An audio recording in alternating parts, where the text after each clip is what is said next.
The beam from the flashlight blinded me like a whiplash, cutting through inky black night as I waist-deep waded the cold waters of my own lake at 2 o'clock in the morning.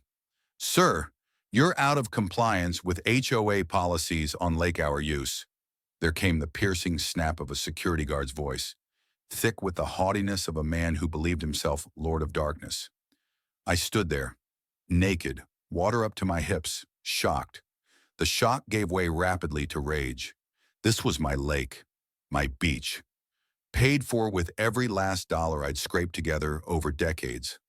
And now this aggressive rent-a-cop was trespassing on my property, reciting rules I'd never consented to. Blinking away the glare, I attempted to cover myself up and regain some dignity. But at this point, the following realization took hold. My dream house wasn't only in danger, it had become a battlefield. And with an urban planning background, I wasn't going to roll over for a power-hungry homeowners association. This wasn't a miscommunication. This was a war, and I was prepared to go scorched earth. A decade of saving landed me here, a weathered cabin along Willow Lake, nestled among old pines and topped by a vista that took my breath the very first time I laid eyes on it. As a wetland ecologist, I'd fantasized about a retreat for years where the sound of the city could never reach me, where I could finally breathe. Discovering the ideal spot of peace took 2 additional years. But when I entered the cedar-shingled cabin and stepped out onto the private dock, I knew this was my home. The realtor, Clara, grizzled, no nonsense, spoke no sweet words to me. "This property is just outside the Willow Lake Pines HOA boundary," she explained, drawing the lines on a map.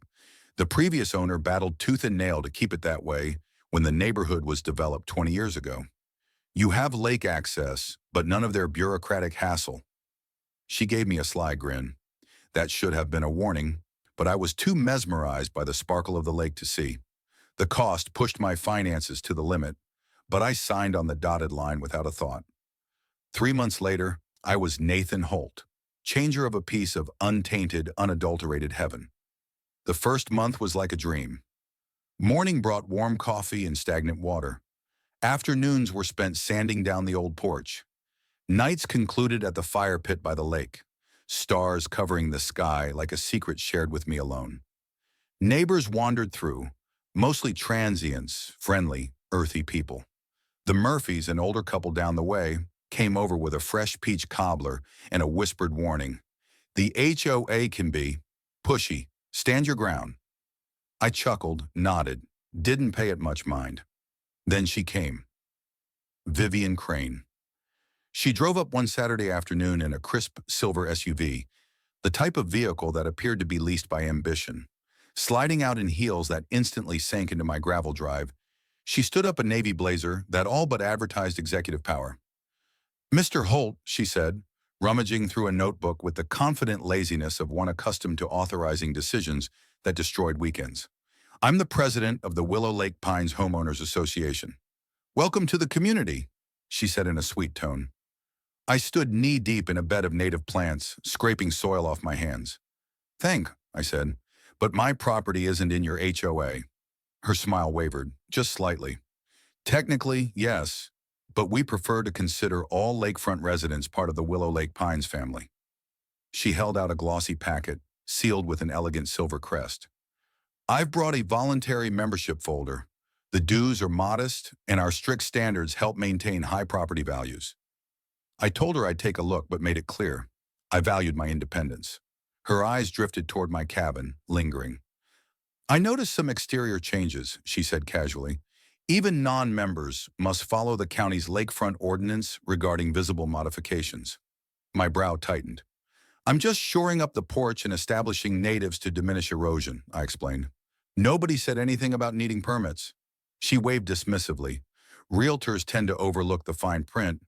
I wouldn't want you to receive any undue fines." With this thinly disguised threat, she pulled out her card and pulled away. The cold she left behind lingered longer than the fall air. That evening, I flipped through the voluntary HOA package. Reasonable assessments?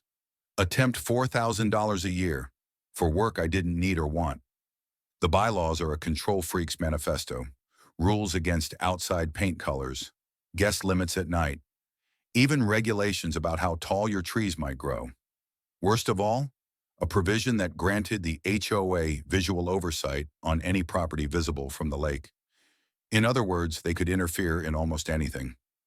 3 days later, a citation was taped to my front door. Unauthorized landscaping. A $300 review fee attached. I called the county. Their office assured me the shoreline ordinance addressed environmental impact. Nothing to do with looks. My erosion control plants were totally on the up and up. I ripped the citation in half. The following day, another one appeared. This one for unapproved repairs to my porch. Then another one for dock misalignment. I left messages for Vivian. The first one was courteous. The second wasn't. Then the knock. A sheriff's deputy. I swung open the door, shocked. Deputy Larson, expressionless, said he was there to investigate illegal building. I handed him my deed, took him around to the porch. Just some exchange boards. He shifted, clearly uneasy. Vivian Crane has connections, he grunted. Her husband's a big developer. They finance half the county elections. That's when the pieces clicked into place. This wasn't some HOA power trip. This was influence, real, hard-edged, and directed at me. I visited the county records department, dug through the specifics. Vivian wasn't married to a developer. She was one. Part owner of Crane Waterfront Ventures. Their vision? A giant marina and commercial complex on Willow Lake. And my property, with its uncommon deep water access, was the linchpin to their anchor pier. That evening, my cousin Lena phoned.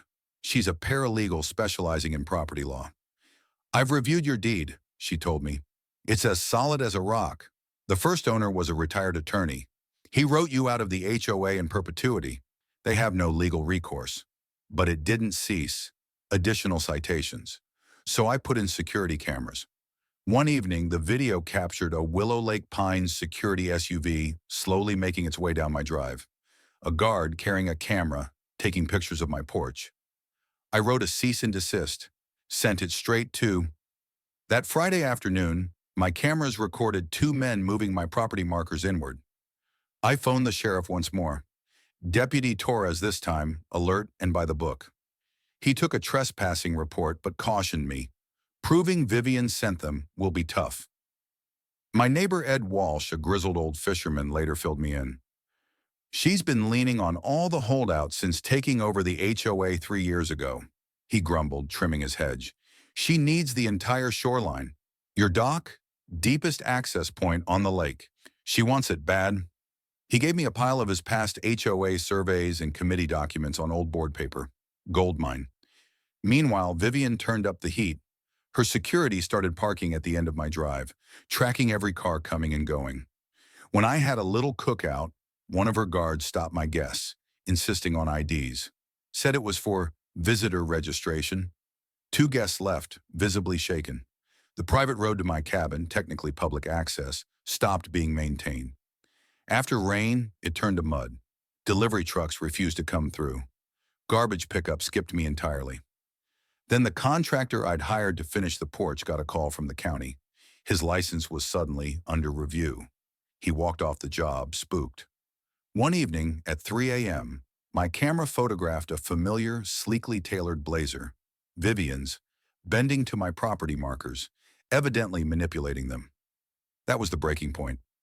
Over coffee in a diner near the lake, I met Rachel Vance, a muckraking reporter covering shoreline environmental abuse. When I said Crane Waterfront Ventures, her eyebrows jumped up. They've devastated ecosystems in 2 other counties. Said it was due to natural causes. She reached for a notebook. I'm in.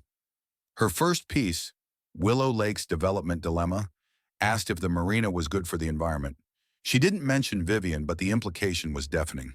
The next day, Vivian stood side by side with County Commissioner Roy Baxter at a glitzy press conference. They rolled out glossy drawings of a green marina, solar lighting, bird-friendly glass, pervious pavement. No permits mentioned, no environmental study. Rachel called me that evening, shaken. Vivian's lawyer threatened my editor. Lawsuit talk. I assured her I had evidence. I had promised it. But Vivian had more. My boss took me in private, informed me Vivian's husband had been making the rounds, leaning on his business contacts, scoffing that my extracurriculars weren't welcome. Then I received a call from Tim Reed, a state senator's aide. We're getting disturbing reports of permit infractions on Willow Lake. Can you tell us what you got? I sent pictures of sediment plumes from unauthorized dredging, lab tests from water samples, and aerial photos. Days afterwards, the state issued a cease and desist on the marina project. My first real victory, to keep Vivian's goons out, I put in motion-sensitive sprinklers along my boundary. The first guard who got sprayed yelled bloody murder, but couldn't show that it was intentional. Next, I placed predator call speakers and blinding floodlights, each piece of it lawful. Vivian retaliate with a suit, accused my nuisance defenses of imperiling community security. I countered, added footage of trespass, marker vandalism, and records of interrupted services. Sued Vivian personally. Rachel posted her next article, Power and Pressure on Willow Lake, How One HOA Targets the Independent. TV crew trailed behind. Public opinion began to turn. I held a lake ecology day, inviting biologists to delineate how the marina would decimate the wetland ecology. Families arrived, questions swarmed, doubt was planted. Then a letter came in the mail. County seal, formal tone, notice of imminent domain seizure. But the letter was a forgery. Vivian's. That forged county letter was Vivian's deathfall. I reported the mail fraud to the postal inspector and to the sheriff, including a complete dossier of her harassment. Ed's old records documented HOA money being diverted to Vivian's company, laundered through her sister's consulting business. I broke it all down at an emergency HOA meeting. More than $100,000 in fraudulent consulting fees. Community services declining. Property being sold quietly to Crane Ventures. Vivian shrieked that I was lying, but Ed was by my side. I've lived here 30 years. She's drained this lake-dry building her empire. The room shifted. Residents called for an audit. Vivian ran. She filed a false police report later, stating I had threatened her. Sheriff Conway, already dubious, read my evidence and declared, "This is going federal." My cabin was burglarized that night. The cameras recorded Vivian herself, rummaging through drawers and copying files off my laptop, one of which was bait. A phony legal settlement promising to sell my lot for $60,000 in exchange for an NDA. She bit. I applied for a restraining order the following day. It was issued on the spot, prohibiting Vivian and HOA security from my property. The security company quit immediately. 2 board members quit. Rachel wrote her most scathing article yet, linking Vivian to county officials and revealing a pattern of expedited permits. Vivian's attorney called with an offer, 25% above market value. Take it and walk away. Lena, a legal aide who'd assisted me behind the scenes, cautioned, "That NDA silences your voice. It puts others in danger." I said no. Days prior to the court date, Vivian's lawyers attempted to have the case dismissed, providing my forged settlement as proof. I retorted with metadata demonstrating that it was planted and security footage documenting Vivian swiping it. The judge, Harold Vance, granted a hearing, but things didn't add up. Dismissively waved off my attorney's points mid-sentence, suggested the break-in was faked. Turns out he'd taken campaign contributions from Vivian. I requested his recusal. It didn't get far until during a recess when Ed gave me a USB drive. "Recorded this years ago," he whispered, Vivian gloating about purchasing Vance's loyalty. I was afraid to talk, but now I am not. Back in court, we presented the audio. Judge Vance stormed out. He was replaced by Judge Laura Stern, a no-nonsense woman of great integrity. Ed testified. The courtroom heard Vivian's voice play, "Vance's condo rides on our marina." An EPA agent detailed Vivian's long list of wetland infractions. Under cross-examination, her defense came apart. At last, she lost her temper. "I need that lot." The project dies without it. Judge Stern made quick work. Vivian and the HOA were held liable for harassment, trespassing, mail fraud, and abuse of legal process. She granted me $60,000 in damages and attorney's fees. HOA jurisdiction over non-member lots was prohibited. A comprehensive audit was mandated. Vivian's behavior was referred to the EPA and Ethics Board. County Commissioner Baxter stepped down. Vivian's company went bankrupt on fines. The marina deal was dead. The HOA chose Ed to be its new president. He cut fees and implemented new protections for the ecosystem of the lake. With damages I'd won, I purchased the very property Vivian desired and converted it to a community garden. At the following lake party, Rachel, an award-winning journalist, raised a toast to our struggle. Ed and I sat in silence on my dock, observing fireflies dance over the water. The lake was complete once more.